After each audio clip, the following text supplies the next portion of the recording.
പുതിയ ഗവർണർ രാജേന്ദ്ര വിശ്വനാഥ ആർലേക്കർ പുതിയ ഗവർണറുടെ പല നീക്കങ്ങളും CPM-നെ ഞെട്ടിച്ചിരിക്കുകയാണ്. ഒരു RSS ആരിഫ് മുഹമ്മദ് ഖാനെതിരെ CPM ഉയർത്തിയ ഏറ്റവും പ്രധാന പ്രശ്നം RSSകാരനായി ഗവർണർ പ്രവർത്തിക്കുന്നു എന്നുള്ളതാണ്. ഇതിപ്പോൾ കട്ട RSSകാരനെന്ന് തന്നെ പറയേണ്ടി വരും. പുതിയ ഗവർണർ തുടക്കത്തിൽ തന്നെ CPM-നെ ഞെട്ടിച്ചിരിക്കുകയാണ്. പോലീസ് ഡിപ്പാർട്ട്മെന്റ് ഒന്നടങ്കം കളസം കീറിയ അവസ്ഥയിലാണെന്ന് പറയാതിരിക്കാൻ കഴിയില്ല. എന്താണ് പുതിയ ഗവർണറുടെ നീക്കങ്ങൾ? ഇപ്പം രാജേന്ദ്ര വിശ്വനാഥ് ആർലേക്കർ വന്ന ഉടനെ തന്നെ പോലീസിനെ ഞെട്ടിച്ചു, CPM-നെ ഞെട്ടിച്ചു.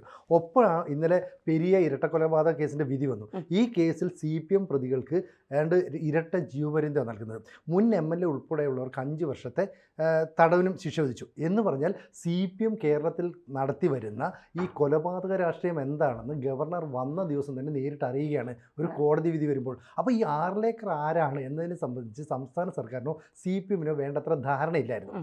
അവർ നോക്കുമ്പോൾ BJPക്ക് വേണ്ടി RSSന് വേണ്ടി പണിയെടുക്കുന്ന ആരിഫ് മുഹമ്മദ് ഖാൻ എന്ന് പറയുന്ന ഗവർണർ, ഈ ഗവർണറെ ഇനി വെച്ചുകൊണ്ടിരിക്കാൻ പാടില്ല, എത്രയും പെട്ടെന്ന് ഓടിക്കണം എന്നൊക്കെ പറഞ്ഞിട്ട് ഗവർണറെ ഓടിക്കുന്നു. അപ്പോൾ ഗവർണർ ഒരു രാജ്ഭവനിലേക്ക് എത്തുമ്പോൾ അദ്ദേഹത്തിന് താല്പര്യമുള്ള പോലീസ് ഉദ്യോഗസ്ഥരായിരിക്കും തൻ്റെ സുരക്ഷയ്ക്കായിട്ട് നിയോഗിക്കുന്നത്.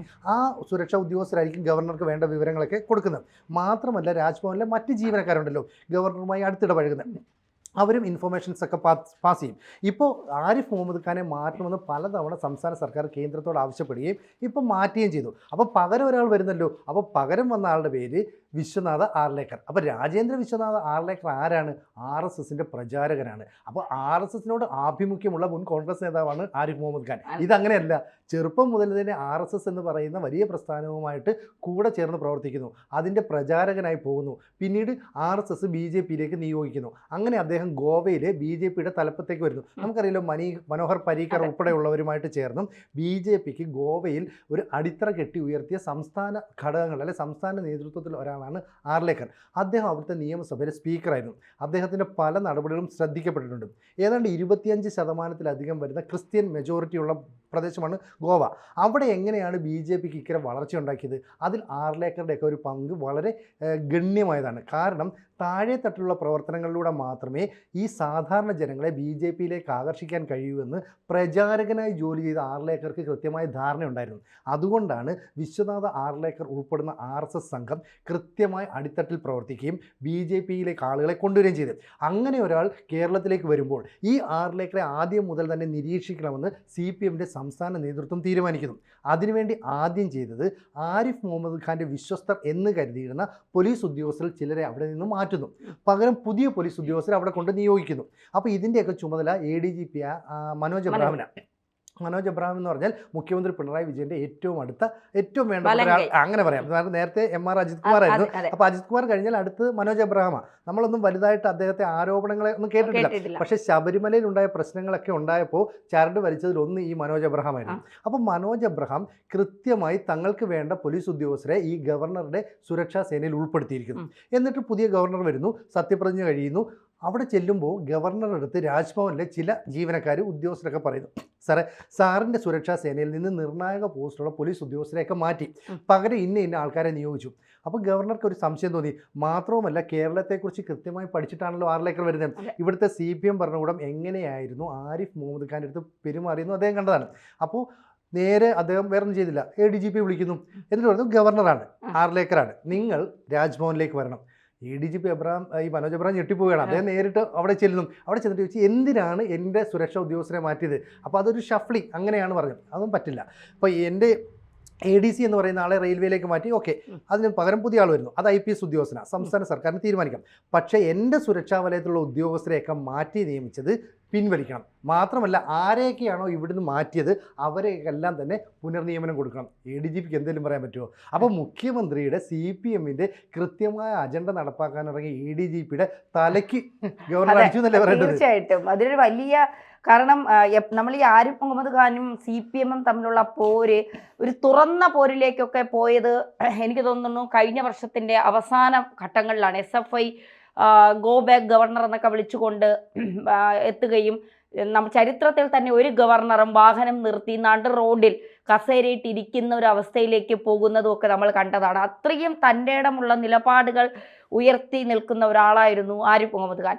കോഴിക്കോട് മിഠായി തെരുവിലൂടെ ഒരു ഗവർണർ സഞ്ചരിക്കുന്നു എന്നൊക്കെ നടന്ന് പറയുമ്പോൾ കാൽനടയായി സഞ്ചരിക്കുന്നു, മിഠായിയും ഹൽവയും ഒക്കെ വാങ്ങി തിന്നുന്നു, കുട്ടികളോട് സംസാരിക്കുന്നു. അപ്പോൾ ഇതൊക്കെ വലിയൊരു മാറ്റത്തിൻ്റെ തുടക്കമാണ് എന്ന് പറയാതിരിക്കാൻ കഴിയില്ല. പിന്നെ പല ബില്ലുകളും CPM കള്ളക്കണക്ക് എഴുതി കൊണ്ടു കൊടുക്കുന്ന പല ബില്ലുകളും ഒപ്പിടാതെ തിരിച്ചയക്കുന്നു. പല നിയമനങ്ങളും പിന്നെ കൃത്യമായി അന്വേഷിച്ച് പരിശോധിച്ച് നിയമനങ്ങളിൽ വ്യക്തത വരുത്തുന്നു.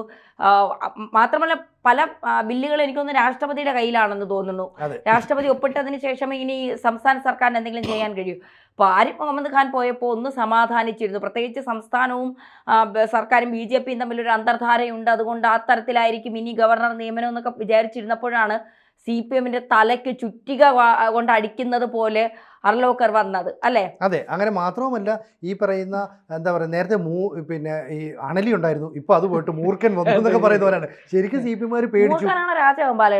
അങ്ങനെ ആയിരിക്കും, രാജവെമ്പാല ആയിരിക്കും. എന്തായാലും CPM ആകെപ്പാടെ തട്ടുകളിലായിരിക്കണം. അപ്പൊ ആർലേക്കർ ഒരു ചരിത്രം കൂടെ നമുക്കറിയണം. ഗോവയിൽ അദ്ദേഹം നിയമസഭയുടെ സ്പീക്കറായിരുന്നു, അതിനുശേഷം വനമന്ത്രിയായിട്ട് ജോലി ചെയ്തിട്ടുണ്ട്. അതിനുശേഷം അദ്ദേഹത്തെ ബീഹാറിലെ ഗവർണറാക്കുന്നു. അപ്പം BJPക്ക് വേണ്ട സമയത്തൊക്കെ തന്നെ കൃത്യമായി അദ്ദേഹത്തെ ഉപയോഗിക്കുന്നു. അതിനുശേഷം RSSന്റെ രാഷ്ട്രീയം ഉപയോഗപ്പെടുത്താനായിട്ട് ബീഹാറിലും ഒരു പ്രശ്നബാധിത സംസ്ഥാനമായിരുന്നു, അവിടെ ഗവർണറായി നിയമിക്കുന്നു. അതുപോലെ തന്നെ ഹിമാചൽ പ്രദേശിൽ അദ്ദേഹം ഗവർണറായി സേവനം അനുഷ്ഠിച്ചിട്ടുണ്ട്. അതിനുശേഷമാണ് കേരളത്തിലേക്ക് കൊണ്ടുവരുന്നത്. അപ്പോൾ കേരളത്തിൽ CPMന്റെ ഈ കൊലപാതക രാഷ്ട്രീയം, അല്ലെങ്കിൽ ആരിഫ് മുഹമ്മദ് ഖാനെ ഉൾപ്പെടെ ഭയപ്പെടുന്ന ഒരു രാഷ്ട്രീയം, ഇതെന്തുകൊണ്ടാണ്?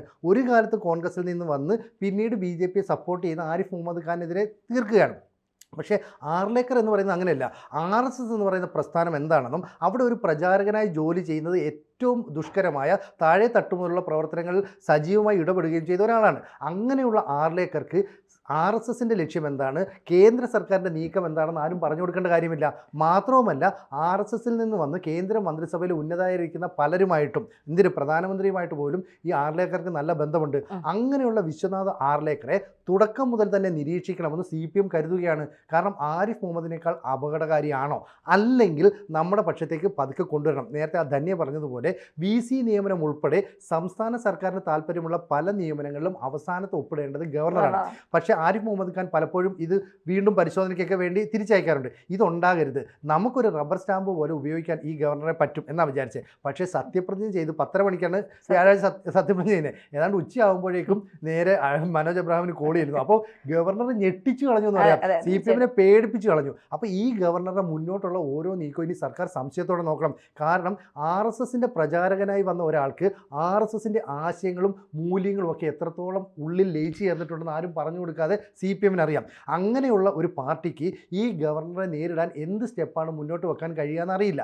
മാത്രവുമല്ല ആർലേക്കർ എന്ന് പറയുന്ന ഗവർണർ പറഞ്ഞു, ഞാൻ സർക്കാരുമായിട്ട് മത്സരത്തിനോ യുദ്ധത്തിനോ ഒന്നുമില്ല, ഞങ്ങൾ പരസ്പരം സഹകരിച്ച് മുന്നോട്ടും എന്ന് പറഞ്ഞാൽ പരസ്പരം സഹകരിച്ച് മുന്നേറിയാൽ നിനക്ക് കൊള്ളാം എന്ന് സംസ്ഥാനത്തിന് നേതൃത്വം പറയാം. നേരിട്ട് പിണറായിക്ക് ഒരു താക്കീതാ. കാരണം പലപ്പോഴും ഗവർണറെ ആരിഫ് മുഹമ്മദ് ഖാനെ കാണുമ്പോൾ മുഖം തിരിച്ചും ഒരേ കസേരയിൽ ഇരിക്കുമ്പോൾ അങ്ങോട്ടും ഇങ്ങോട്ടും തിരിഞ്ഞു നോക്കാതെയും ഒക്കെ യാത്രയപ്പ് പോലും കൊടുത്തില്ല, യാത്രയപ്പ് പോലും കൊടുക്കാതെ ഒരു ഗവർണറെ മടക്കി അയച്ച ഒരു സംസ്ഥാന സർക്കാരാണ്. അവിടേക്കാണ് ഒരു RSS പ്രചാരകൻ. RSS എന്ന് പറയുമ്പോൾ രാഷ്ട്രീയ സ്വയം സേവ സംഘമാണ്. അവർക്ക് പുനർനിർമ്മാണം, അതാണ് അവരുടെ അജണ്ട എന്ന് പറയുന്നത് തന്നെ. അവിടെ അഴിമതിയോ കള്ളത്തരങ്ങളോ ഒന്നുമില്ല. അത്തരം ചെയ്യുന്ന ആൾക്കാരെ അവരെപ്പോഴും മാറ്റി നിർത്തുകയാണ് അവരുടെ രീതി എന്ന് പറയുന്നത്. അപ്പോൾ അഴിമതിയിൽ മുങ്ങിക്കുളിച്ച് കിടക്കുന്ന പിണറായി സർക്കാരിന് ഏറ്റവും നല്ല സമ്മാനം തന്നെയാണ് മോദി സർക്കാർ കൊടുത്തയച്ചിരിക്കുന്നത്. അത് ഈ ന്യൂ ഇയർ കാലത്ത് കിട്ടിയ സമ്മാനം CPMനേറ്റിയ വലിയ തിരിച്ചടിയായിരിക്കും. ആ സമ്മാനം പൊട്ടിച്ചപ്പോഴാണ് അതിൻ്റെ അകത്തുള്ള ബോംബ് എത്രത്തോളം ഉണ്ട് എന്നുള്ളത്, ബോംബിന്റെ ശക്തി എത്രത്തോളം ഉണ്ട് എന്നുള്ളത് CPM തിരിച്ചറിഞ്ഞത്. എന്തായാലും പുതിയ ഗവർണർ പുതുവത്സര സമ്മാനമായി വന്നത് നന്നായി. അതെ.